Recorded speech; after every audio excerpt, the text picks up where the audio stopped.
Décidément, les mouvances terroristes en activité aux frontières nord de la Côte d'Ivoire ont du mal à s'implanter dans le septentrion ivoirien.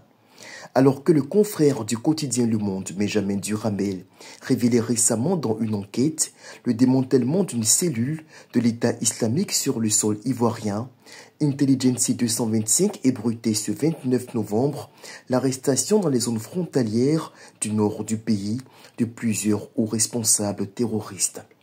Ces derniers, indique le média, ont récemment été transférés à Abidjan. Ces arrestations, souligne Intelligence 225, ont été possibles grâce à des opérations de poigne menées par les forces armées ivoiriennes aux frontières nord de la Côte d'Ivoire, notamment dans des zones particulièrement sensibles telles que Doropo ou Téini.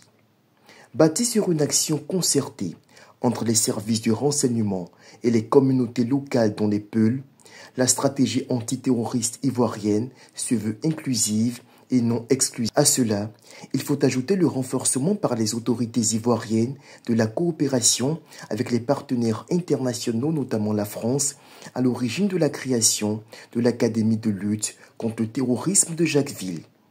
Afin de minimiser les coûts de transfert des présumés terroristes vers Abidjan, une prison de haute sécurité a été construite à Korogo.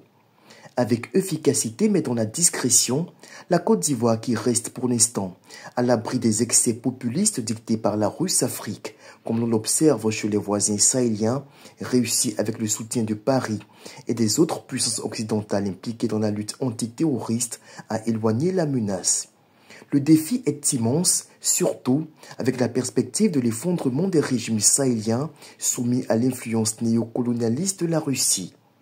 Même dans le viseur des groupes terroristes qui y ont commis un premier attentat en mars 2016 à Grand-Bassam, la première puissance économique de la zone UEMOA parvient à enrayer les velléités djihadistes sans pour autant avoir recours au populisme suicidaire.